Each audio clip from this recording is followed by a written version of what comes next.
consider contacting Cordell & Cordell. We've helped men navigate complex legal matters for 30 years. Contact Cordell & Cordell to schedule an appointment with one of our firms online at CordellCordell.com. No representation is made that the quality of legal services to be performed is greater than the quality of legal services performed by other lawyers. Online at CordellCordell.com. CordellCordell.com. The following is an America Matters media production. The views expressed do not necessarily represent those of the station or its advertisers, although we think they should. But that's the opinion of America Matters Media. Vote for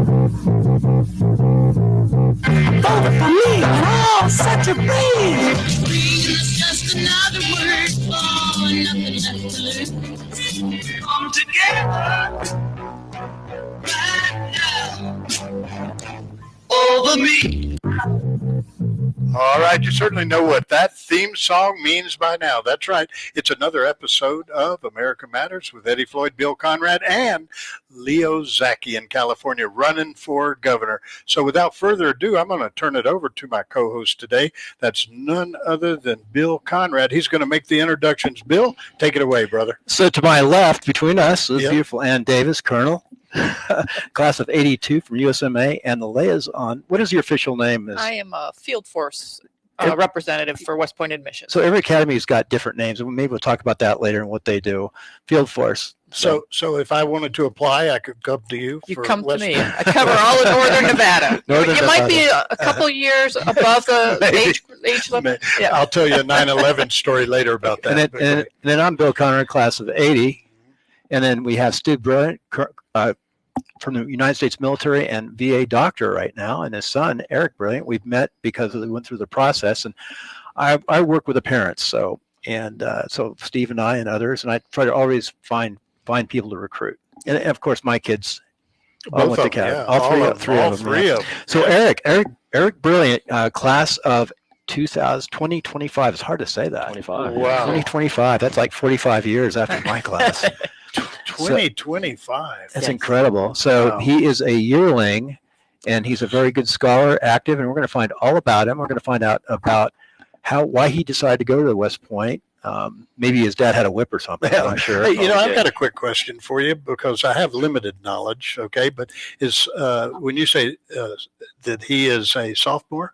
Okay, is that what you said? Yearling, yeah. A yearling. Does that mean he's a sophomore? He's a sophomore, correct. Okay. All right. Thank you. And so there's a whole name of, we could go into stories later of how they got their names. Let's get with Eric. Okay? but Eric and I'm turning you over to, we're going to drill down and find out like why you went there, what made you decide to go there, and how you like it there. What do you think about other people coming there, and like how do you get there if you want to get there? So, Eddie, why don't I turn over to you? I'll start off, and then we'll go round robin until Leo gets here. He's in California running for governor. He's my sidekick and regular co-host, but he's running a little bit late today. So I'm going to start off with the questioning by picking one letter in the alphabet. Why? Why did you choose West Point? Was it Dad?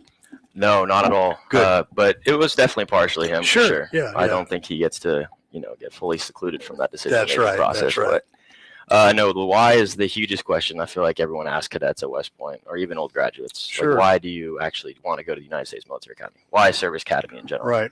And I think for my personal decision, I was deciding for choosing between colleges my senior year of high school. And I was looking into these colleges, and I was really thinking, what do I want to do with my life? Not only just from a major standpoint, but what can I add to society, or what can I add to the nation as a whole? Wow. And I feel like a kind of way to kill those two birds with one stone, be able to get that college education and also pursue something that's bigger than myself. That's where USMA kind of came in and fit that mold perfectly. Wow. Let me ask you a quick question, okay? Where did you become so intelligent?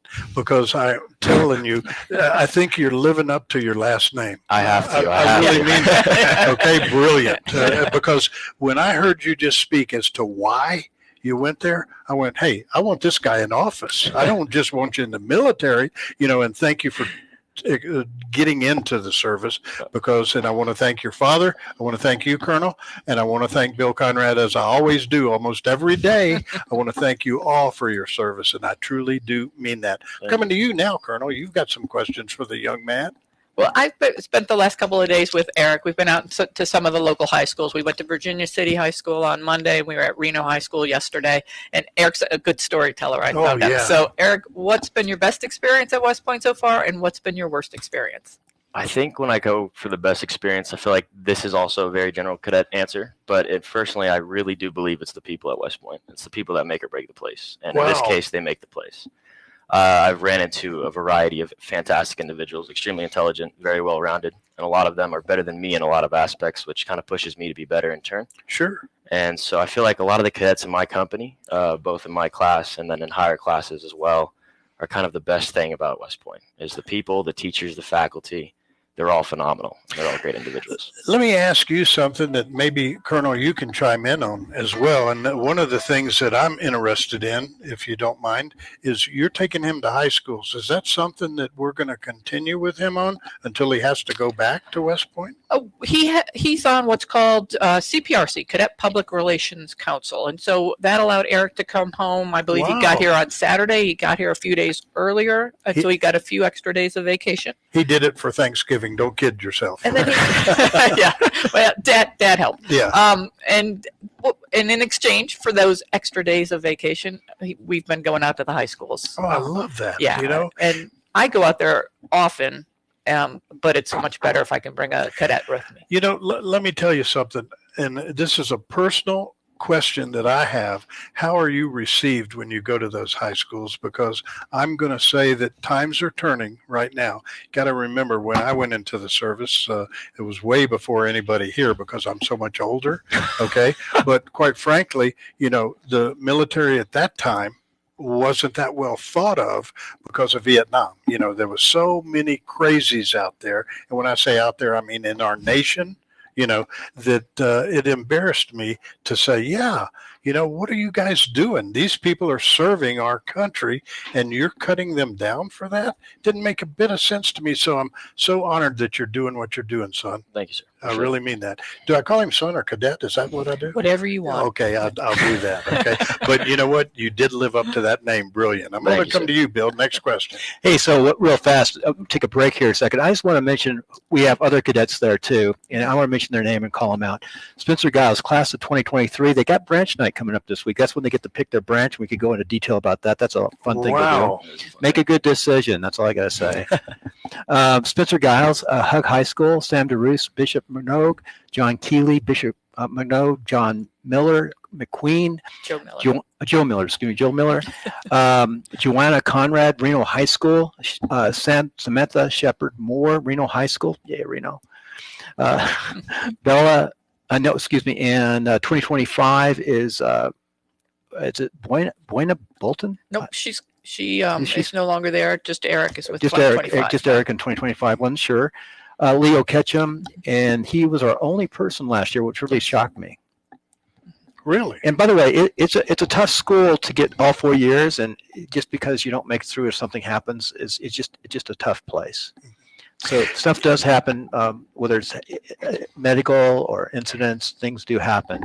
But, you know, that's why it's a tough place to get through. It is, absolutely. And I've always known that, heard about that. Remember, I graduated from University of Florida, so I know how to party. That's about it, okay? But, you know, one of the things I want to tell you, Bill, and tell the brilliant family over here, as well as the Colonel, that we're going to blow through the breaks. I'm not going to take a break. We're going to take our mandatory break at the bottom of the hour. You're more important to us than that.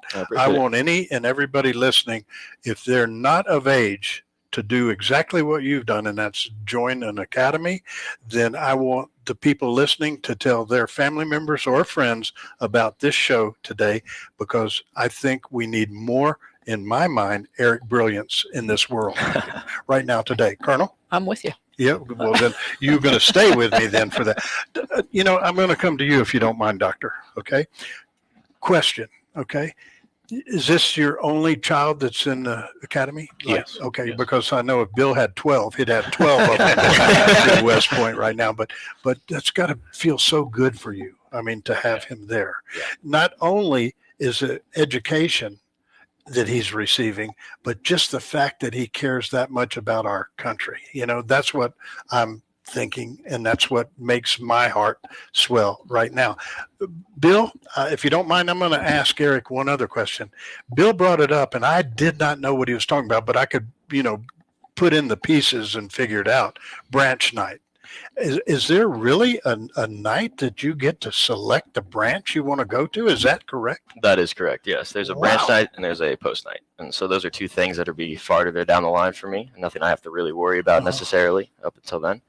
But they're very big events for the entire corps as a whole, because you're celebrating these firsties, choosing their branch, their profession, and then choosing where they're going to be servicing our nation for their first post. And there's a lot of fun traditions that go into that too as well. So we may not be there choosing our branch or getting our branch selected, but we get to celebrate with them in a way to where we have our plebes, which is the freshmen. At West Point, sure. And they like to decorate the rooms. It's a good way of describing it. So I know that. I know last year in our company, when I was a plebe, we kind of went a little crazy for the firsties, because they love it. They love when we do that kind of thing. Sure. And so I know for one of them, she was transport. So I took her bed and I placed it on the football field up at Mikey. And then for a couple, we had some infantry guys. We took leaves. We put leaves in their room, some dirt. I know we planted a small tree in his sink for him. Oh, so just, I'm sure he at home. He was excited about that. Oh, he's very ecstatic. Absolutely. I love that. Did the same thing take place with you, Bill? Yeah, Okay. all of us, we've all had branch night. Yeah, it's an exciting night. I remember it well. I got drunk afterward. I don't know if I drank a lot, but I was drunk. I think they carried me back. At the University of Florida, we would get drunk first, and then they have a straw poll, and they sort of know what you get. And I missed it by one person, the aviation branch, and they didn't have many people go to aviation back then. I was 27. I was 27th, but I put infantry down, so I was okay. It worked out well. Yeah, sure. So, I was going to ask Dr. Brilliant. Dr. Brilliant, what's the toughest thing about having Eric at West Point? Oh boy, I think it's the distance. It's from the West Coast. Yeah, when you're used to being around your kids, if they're going to local high schools, and then that transition is very quick. Right out of high school, there's not, and Eric could speak to this, there is not much time between high school graduation when you have to report, and then they go right into summer training. And as a parent, when you drop your kid off, I believe it's called R Day, if I'm not mistaken, you essentially drop your child off in a line. You say goodbye, and that's it. You leave. You don't see him.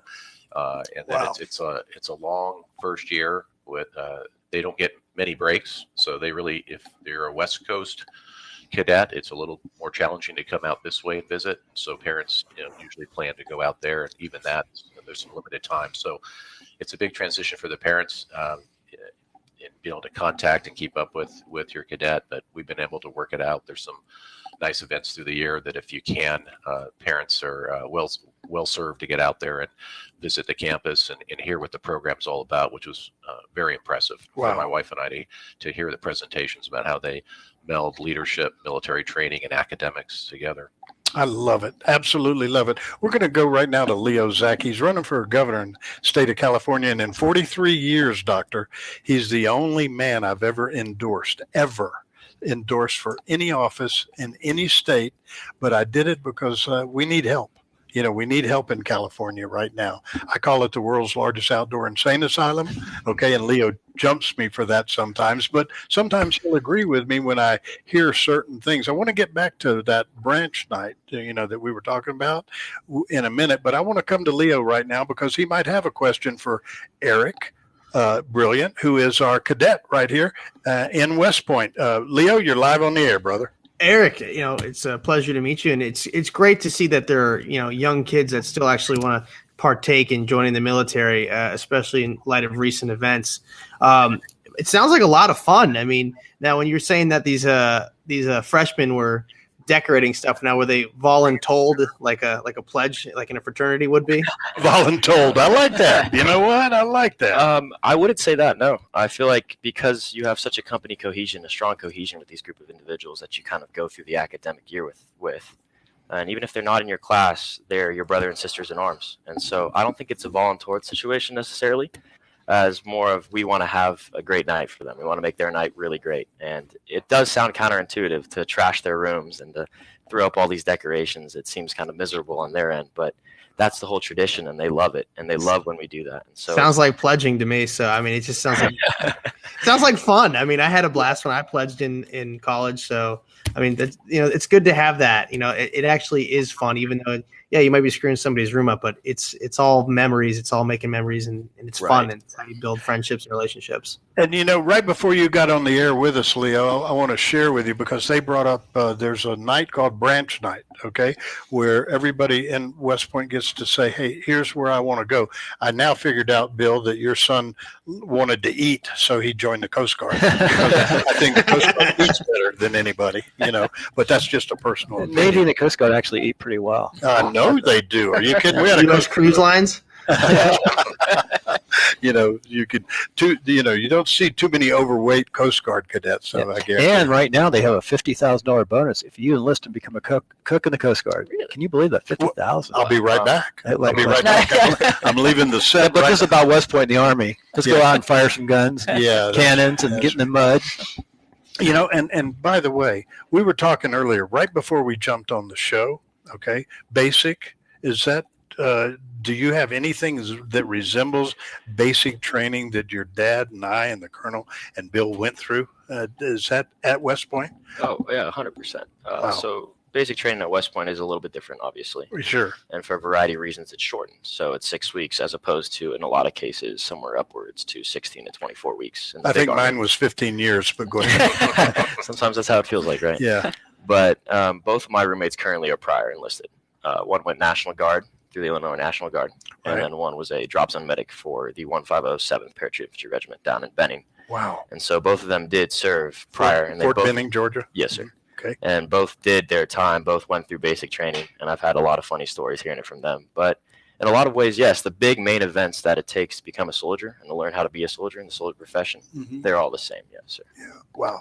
I love that. Bill, I tell you what, now I know why your three kids went to West Point. No, two went to West Point. Two went to West Point. One's still there. Coast Guard Academy. One Coast Guard Academy. The other thing, too, my son actually got accepted to 4 academies. Wow. And it was really tough. But let me tell you, sports had a lot to do with it, and the coach at the Coast Guard Academy really wanted him to go there. Really? And he went to West Point, and he talked to the assistant coach there and said, well, you probably have to walk on, and you probably won't make the team. But then his senior year, while I was in Afghanistan, I get this call. I said, guess what?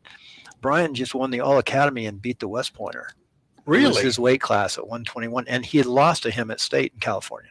Wow. So it's a small world. It is. In sport. But I'm saying why kids go to why young men and women, I should say, because they really are, go to the academies. It's really interesting. I'm a big believer when you apply, you should apply to all of them so you learn more about them. Because like the Merchant Marine, you can go to any of the branches. That's actually a really good secret. Right. And the Coast Guard Academy is very small, but it's very unique, and they do different things. Sure. West Point's got the name, and then the Naval Academy, and then Air Force. Yeah. So it's a lot of different elements, but you learn so much because the only reason I went to West Point is because my mom had me fill out the paperwork. I was all in the process of enlisting in the Marine Corps. I'd been in Devil Pups, top of my class, and I wanted to be a Marine. I wanted to be a Marine pilot someday, but I didn't know much difference. My dad was an NCO, and my uncle was an officer, so I didn't really pay attention as a kid. You learn a lot, don't you? Oh, yes. And to speak on the whole small world thing, actually, a couple of the graduates that he mentioned there from Reno High School are actually in my company. Wow. And I feel like West Point did that purposely because what are the odds, right? Yeah. But Sam Anthony Shepard Moore and Leo Ketchum are both in my company. In the summer, really, I didn't realize that many. This summer, you were with Joanna at Buckner. I was. She had a hard time. She was in my company, and yes, Mr. Conrad told me to give her a hard time. What was her job? She was a squad leader. She was a squad leader in a different platoon, but she was always with us, kind of doing a lot of the training.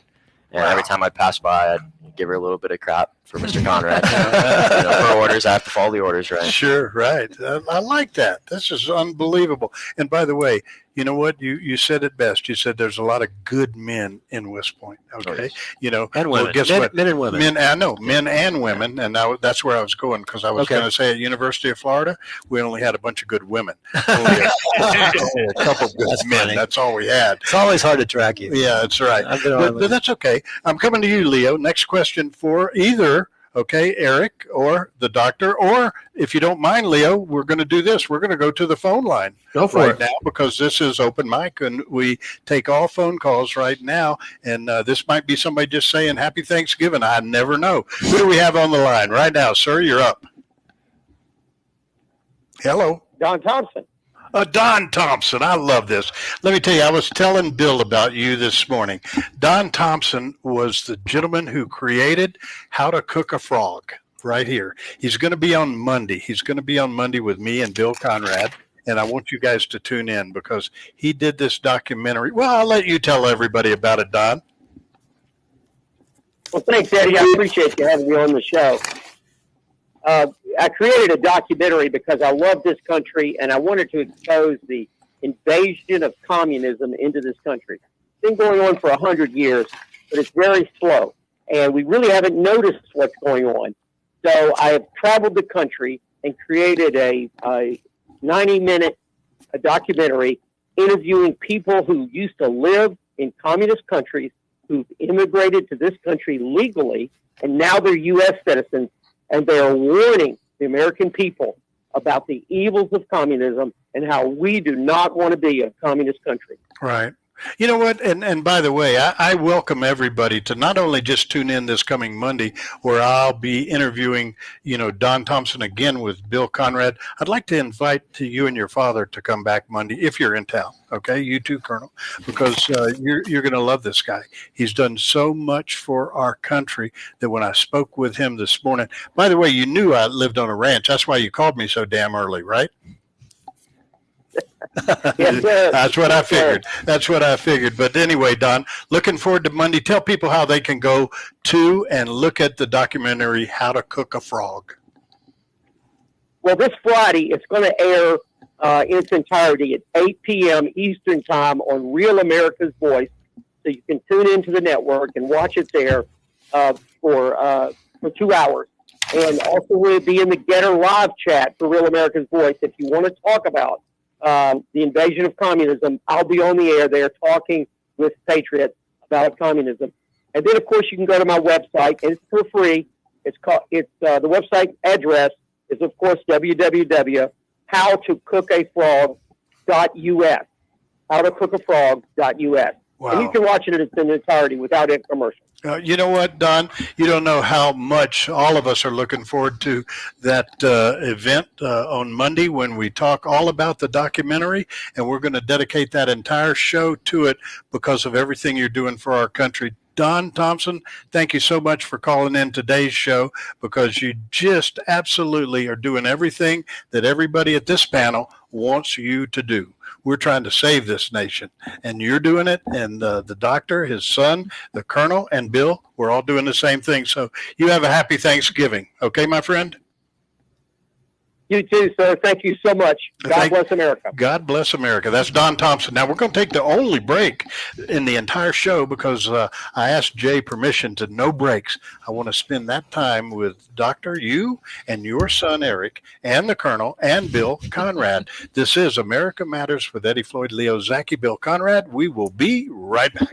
We're talking to Victor from Precision Diamonds. Victor, I don't know anything about jewelry at all. I don't know anything about diamonds. I need to get something for my lady. Well, you know what, Jim? Come on in. We are your local jeweler, and we want to be your personal shopper. For 27 years, we know that we are doing business directly with the right manufacturers. We have negotiated great prices. They have the right trend, the right designs, quality, from earrings to pendants to you name it, we've got it. That means you're going to help me from beginning to end. My family, we've been working for this for a long time. I don't know how to change oil or anything, but I know diamonds. I know jewelry. So if you want to come in, you don't have to worry about anything. We'll find the exact gift that you're looking for that's going to make you look like $1 million, that you really took the time and effort to choose something, not just say, I'll take this. Your lady will know that you took the time and found a beautiful gift for her. Thank you, Victor. Precision Diamonds, your local jeweler across from the convention center.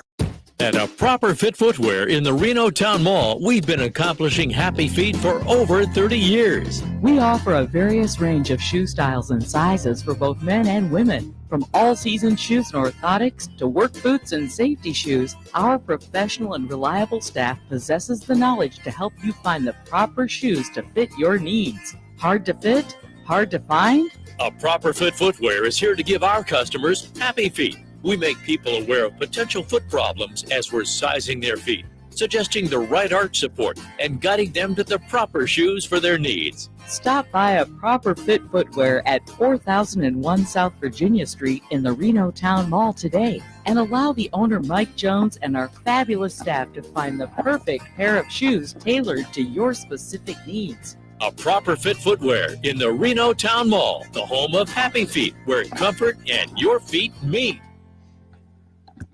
I'm Andrew Saul, Commissioner of Social Security. I'm here to warn you about telephone scammers pretending to be government employees. Some of these scammers may say threatening things like you will be arrested if you don't make payments or provide personal information. Do not fall for these tricks. These calls are not from us. Real Social Security employees will never threaten you for information or money. If you receive a call like this, hang up. Never give the caller your personal information, like your Social Security number or bank account, or send money in any form, cash, gift cards, wire transfers, or prepaid debit cards. Report the call to our law enforcement arm, the Office of the Inspector General at oig.ssa.gov. Share this information with your friends and family. Want to expand your advertising dollar? Sponsor this or any America Matters program by calling 775-827-8900, extension 2. Now back to the show. All right, you better believe we're back now. America Matters with Eddie Floyd, Bill Conrad, and Leo Zacky, my sidekick over in Looney Land, California. By the way, it's all going to straighten out. He's going to become governor of California. First man in 43 years I've ever endorsed for any office, and that's Leo Zacky of Zacky Farms. And his grandmother started it, and their governor got them so many restrictions in business they had to shut down. They had to shut down Zacky Farms, and at one time, and Bill can tell you, they were the largest people employer in the state of California. And that's a shame, and that's why Leo Zacky said, hey, I've got to do something. I've got to get in office and make some changes. Everybody's leaving California, and he's right. The sad part is they're stopping here. Okay, and they're bringing their politics with them, right, Leo? That's right. That's the sad truth. I mean, there's so many good people in California that are wising up to the nonsense, and they don't want to live under this. But at the same time, you've got people that don't wise up to it, bring the politics with them, and they go and screw up wonderful places like Nevada. Amen. Hey, Leo, let me ask you something, okay? Wouldn't it be wonderful? Now, he's got to go back, obviously, but wouldn't it be wonderful, like you and I have done so many times, because you have so many connections? Next time, Eric, that you are here with the colonel and speaking to high schools, is it permissible for you to go across the state line and go to California? Sure. We can pretty much go anywhere. We're really just there to talk about West Point and what it's all about, and let people know that the opportunity is out there. Oh, perfect. Now, Leo, then when he comes back, I want you to book him. It's only going to cost you $10,000. That's it. Okay. So I just wanted you to know that. Any questions before we move on? Well, I think that's great that you're telling kids about the opportunities at West Point. And I think that, I think a lot of people in California, especially Los Angeles, could use a good whipping into shape. I actually was on the fence. I almost went and joined the military academy down in Carlsbad there.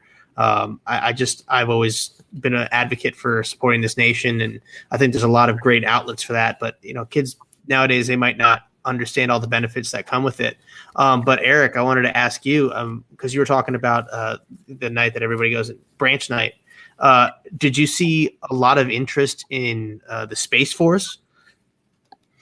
It's an interesting one. It's actually a very interesting one. I think because we are in the Army, right? Mm-hmm. Space Force is kind of more of a... It's an Air Force derivative. Right, it's more of an Air Force derivative. So there definitely is. And I know West Point offers a large variety of majors, and a lot of them are in space science. I know some cadets in space science, yes. Wow. And they are passionate about space. In fact, I know West Point offers what we call a MIAD, which is like a summer opportunity to do Army-related things, Army schools. Mm-hmm. And one of them is a space-related Army school. And so I know that there is some interest there for sure. Wow. I just don't know. I don't think you can directly branch into Space Force. It's more of a cross-commissioning at that point. Okay. Didn't know. Good question, no, Leo. Bill, coming back to you, and then we'll go to the colonel. Next question. Well, we got to talk about summer. What you did in the summer. We know you went to Buckner. We know you hates my daughter, who's upperclassman. It's funny. It's really hysterical. I've watched my youngest daughter. All kids have different personalities. Sure. And Joanna has always been very quiet. Unfortunately, she was trained by Eastern Europeans in gymnastics for her whole time. So they're very brutal. And right. It's just, and she's on the diving team there, but she's really broken out. And she's really, West Point's been a really solid thing for her in leadership, and it's interesting to see the different personalities in the kids, and you see them too. Yeah, I think Keely was the first person you actually got into the academy. I think it was a couple before her. Oh, you started before that? Okay, even sure. before that, but she was one of the first ones. One of the early ones, and my daughter really bloomed, and she was regiment staff at the summertime for Beast Barracks, which is kind of neat, and was a battalion commander, which is good leadership. And then she chose field artillery. Well, hey, you know what? That's what we call children, kids. She's trying to go to JAG, and I think wow, she's influenced to become a JAG officer. She's already studying, and she's working really hard in that direction. She's definitely committed. You know, we had just a wonderful gentleman who ran in the primary bill named Noah Malgery, who was a JAG officer. Love him. Isn't he phenomenal, Leo? Brilliant. He didn't win the primary, unfortunately, because I really wanted him in office. This guy cared about America so much, and he was a JAG officer to the point where he took a general whose name I will not mention on air, General Milley. Okay. Oh, I didn't I? Accidentally. Okay. But here's what. And it was in Wall Street Journal where he filed papers against him, because of what he did. Do you remember that, Bill? Yep. Yeah. I know Mark Milley somewhat well. We were special forces together as lieutenants and captains. Yeah. Well, I've seen him on and off. I saw him at graduation. Oh, did you? Good. So I know it's being I talked to him. He wasn't too happy. I mean, we were friendly, very friendly guy. Yeah, he is. Yeah. But he was really like, oh my gosh, what am I doing wrong, Bill? I remember he said that to me at graduation afterward. Well, you know what? And it's really just as a friend. I mean, it's funny that one thing about classmates later on, you'll find out whether they make 4 stars or whether you're like a lieutenant colonel like me. Yeah, nobody, right? You talk as friends. It's hard to explain that relationship. It's an incredible relationship for the academy grads. You're so close. Mm-hmm. No, I can get that, and I see it. And he's not a grad. He went to Princeton, but we came in the same. And he's honorary in my class. Wow. You know, when I experienced that the most in my lifetime, and remember, I'm so old that I'm going way back to tell you that you gave me the first experience of how the people after class, after school, get together when you said, Eddie, can we use your studio for the Army-Navy game? Yep. Remember that? Yep. So during COVID, when during COVID, place, and I said, heck yeah, as long as nobody wears a mask, I want you to come. And they didn't. No one wore a mask. No, nobody wore. But anyway, getting back to it, he's right. The camaraderie is phenomenal. We have that at University of Florida as well. Okay, and still to this day, I do a show right now with a gentleman who graduated with me at University of Florida, who played. There's Leo. Yeah, he played for the Atlanta Falcons and was one of 9 men. One of 9 in the NFL history. His name's Harmon Wages. He does a show every Friday here for me, and he lives right now in North Carolina, and he melons in, which is the way you link in to be on television, etc. But he comes in, and he did a hat trick, and a hat trick in NFL is where you catch a touchdown, throw a touchdown, and run for a touchdown. Well, guess what? That's part of the story. The most heartwarming part of that story, it happened to be the last, and you'll love this, Dad, it happened to be the last game that his father got to watch ever. And the next week, his father was buried with the game ball. Okay? So that, to me, is the most heartwarming part of that entire story, Tell us what you do the other years. Now, you had a heck of a yearling year, summer. I mean, you went to jump school. That's incredible. My daughter did too, which is a really good thing to do, especially to do it as a yearling. It's incredible, especially between COVID and all things. So what are you going to do this summer? And then what are you going to do your next summer, you think?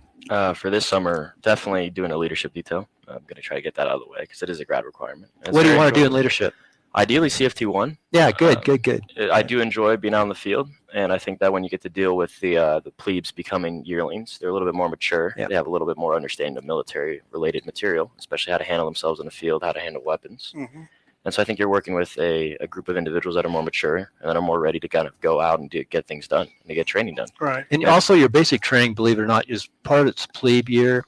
plebe summer, but really the second summer is continuation of their basic training. Right. And that's why they get Right. a really good, solid foundation in the military sciences. Plus, you're studying at West Point in school. You have military science. Exactly. Yeah. Yes, we do. And I want you to come to our next Army Navy game, okay? If you can. You'll be there. He's going to be marching on the field. Oh, in the proud, stands, so yeah. proud of you. Take me with you. You can come. Yeah. You look for him in the crowd that day. By the way, Colonel, quick question. Did you ever know Colonel Charlie Smith? She was. I know Charlie Smith very well. Guess what? Good friend. One of the dearest people I've ever had. Yes. My wife and I have had dinner with her and her new husband, Russ. her husband, Yeah. many, many times. Okay. And she's been on the air with me probably 25, 30 times.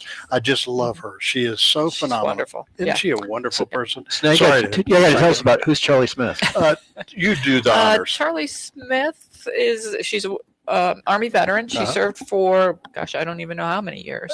Good She Lord. retired as a yeah. lieutenant colonel, but I think it was like 26 or Yeah. 7 or something. It was a lot of years. Okay. So, And just a beautiful redhead. Okay. And when she came in, first thing I yelled was officer on deck. Okay. But in all honesty, she's got the greatest personality in the world, which leads me to my next question for Eric here. He's the one right there. So what's the girl prospect like at West Point? that is a question we got at the high school. We actually did a couple times. Really? in high I'll school. bet. Hey, Yes. by the way, we call it growing up and hormones. Go ahead. So I think actually our class historically has the most females in it. And Wow. So as the core right now, I think we're looking at 1/4, if I'm not mistaken, for numbers. Wow.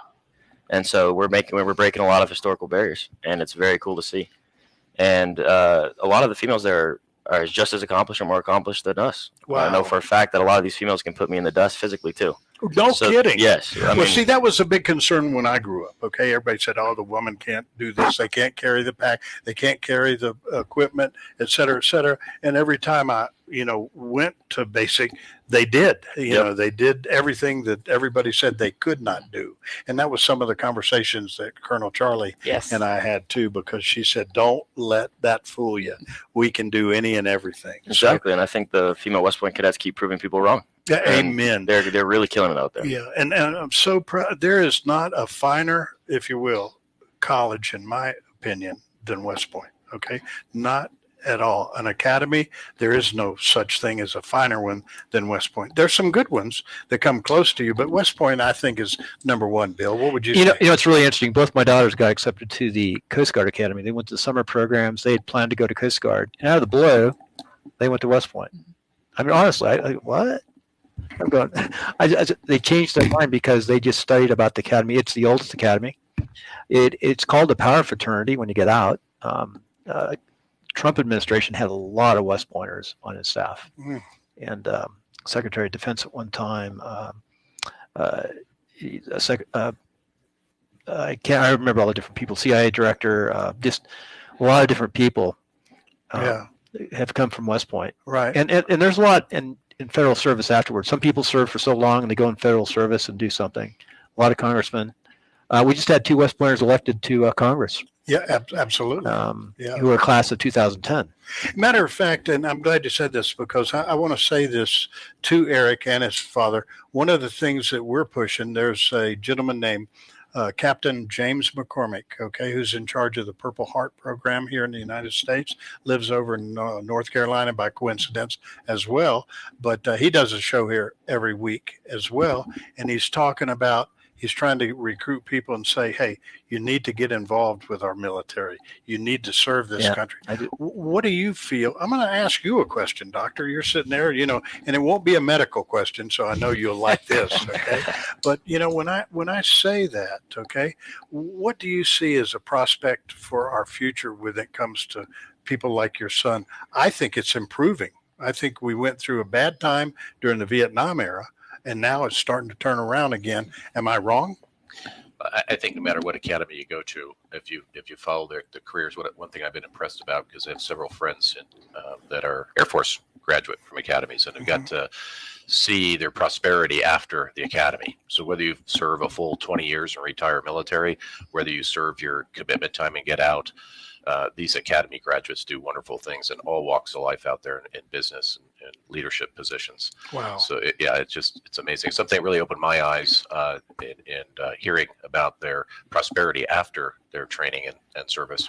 You know, let me share with you real quick, okay, that, and then I'll go to Leo for the next question. But my father-in-law, okay, is no longer with us, sadly, but I'll never forget because he was fighter liaison to Jimmy Stewart's bombers in World War II, okay, and so his wet bar, where I spent most of my time serving drinks to his buddies that were in World War II with him, and I've never seen a group drink more than those group of people that were the fighter liaisons to Jimmy Stewart's, okay, and in all honesty, the camaraderie is amazing, isn't it, Doctor? Oh yeah, it is. It's, I think, like Bill said, it's a large fraternity. Yeah, very large. And we were coming back from Mexico one time, and the police pulled me over, and he said, "You know, you're driving wrong. Have you been drinking?" I said, "No, but they have." Okay, they're making me nuts in the back seat, and they were laughing and screaming and yelling, but just that camaraderie is amazing to me, and I know you feel it even when you were a plebe, correct? Oh, 100%. You know, 100%. I think the academy kind of has that environment where it creates that strong relationships. Because what other college would you go through a gas chamber together? What other college are you shooting live rounds next to each other or jumping out of airplanes together? Exactly. And so you're developing these kind of unique, one-of-a-lifetime relationships with all these different classmates from all different walks of lives. That it's just such a strong bond that it lasts the test of time. Oh, wow. And I think one other thing you learn, at least I did when I was a plebe or a new cadet, is the saying "cooperate and graduate." Yes, that's and so still there. From the day you arrive, it's all about working together. Right, and if that's kind of speaking on the women of West Point, in fact, some of the most intelligent individuals I've met there are females. And if it weren't for a certain female classmate, I would have not done well in my plebe math classes. Really? So. Wow. Really? Well, surprised. Then You have good grades. Yeah. Yes, she helped me out quite a bit. Well, math is tough at West Point. Very intensive. By the way, Bill, don't let grades fool you, okay? Yeah. Because if he's like I was, okay, I graduated 3.8, okay, at University of Florida, but that's because I dated well. Okay? So you've got the right thing in mind, the people who help you with that homework. Right, and that's the big thing at West Point too, and that Colonel Davis is correct. That still is a thing today. Yeah. It's a big thing at West Point is to really help each other. Absolutely. Through West Leo, you're up, son. Eric, I wanted to ask you, did they make you take the COVID injection? Are they making students take the COVID injection? I was not really, like, in my personal experience, I didn't really experience anything like that, no. I didn't have it going into it, and that was for a reason that my dad and I were talking about is I got COVID actually within that 6-month period before going to West Point. So I know there was some research at the time that said it was probably could have some negative health effects because if you just had the virus, you wanted to wait a little bit of time before getting the shot. So that was my personal reasoning, and I did get it at West Point. But no, I can't speak on a lot of the other things that happened, no. Okay.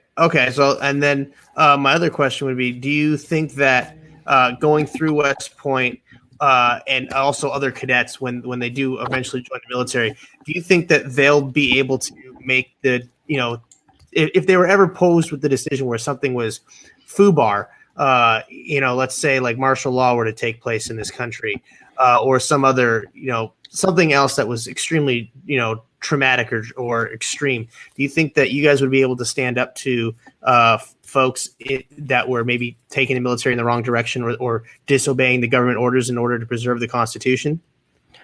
Well, I don't know about all that, but I know for a fact that cadets are taught it's very stressed there to have high moral and ethics and character, and that's all very stressed at the academy. And so the academy produces a lot of individuals that are self-thinkers, that are very intuitive, and that have strong senses of moral and character.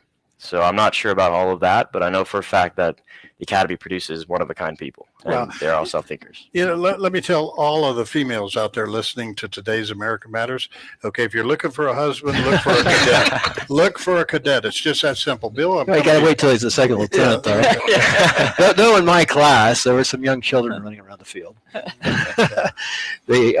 Interesting combination. But no, it's I was going to say, I want to make sure that you covered your summer, this next summer coming up, which is called your cow summer. Yes, sir. And the reason why they're cows is because that's a story. They came up in the 1800s. They would come off 2 months of leave, and they're overweight and out of shape. And as they walked up from the train station, that's one of the commandants or superintendents call them cows.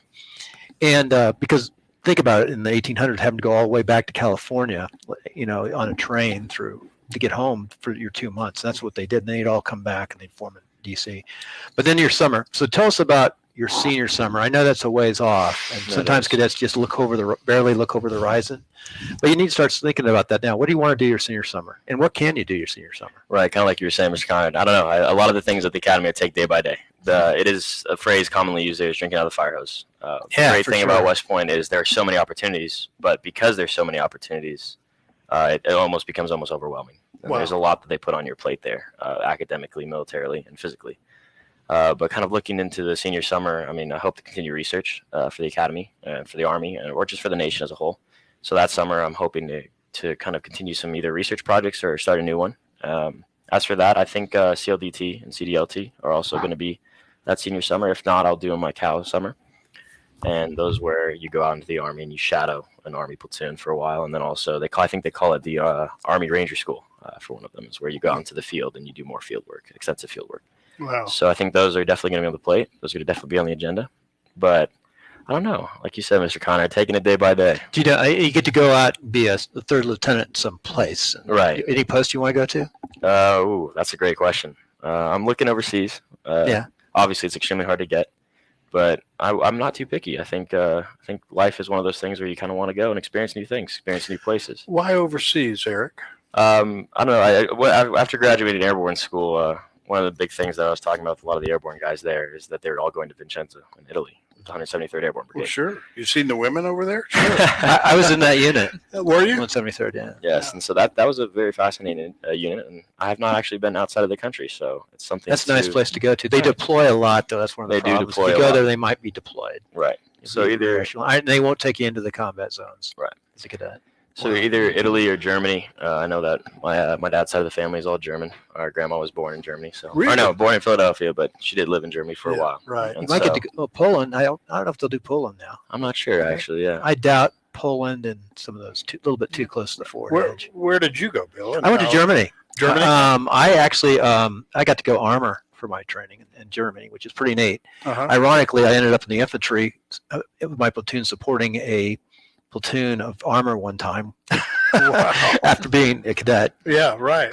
Funny things, strange things happen. But, it's fun. You really get a lot of choice, and you do have some impact where you want to go or what you want to do. Right, and if it doesn't work out, I'm not opposed to going to any other post. I know Alaska's very beautiful. I'd love to go there. Carson's close to home, and Colorado Springs is also very beautiful. So it's salmon season up there in the summertime, too. Oh, yeah. There's a lot of great posts, and I'm not very picky, so. Good for you, and you are picky, in my opinion, because you picked the best school and you also picked the best nation to represent. So, in my opinion, you are picky, and thank you again for that. Okay.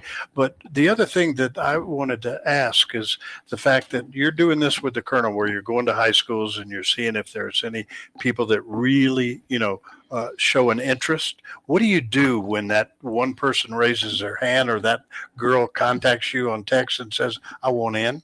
Okay, what's the next step? What happens? So we talked about what are the things she can be doing now. And really West Point looks at three different things. Your academic ability, which is your GPA and your ACT or SAT test scores.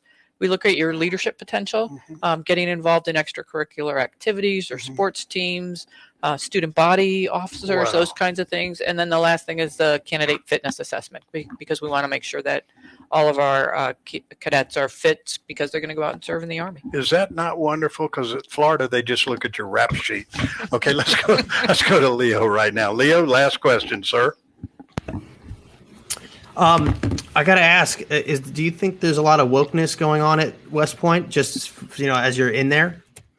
Honestly, no, not from my personal perspective. I think that the Academy's doing a good job of handling a lot of certain situations. And so far what I've seen is I haven't seen anything over the top, no. And Leo, I'm going to jump in right now because I'm going to agree with you, Eric. I don't think a place like West Point or Coast Guard Academy or Marine Academy, I don't think they're going to put up with too much, of that.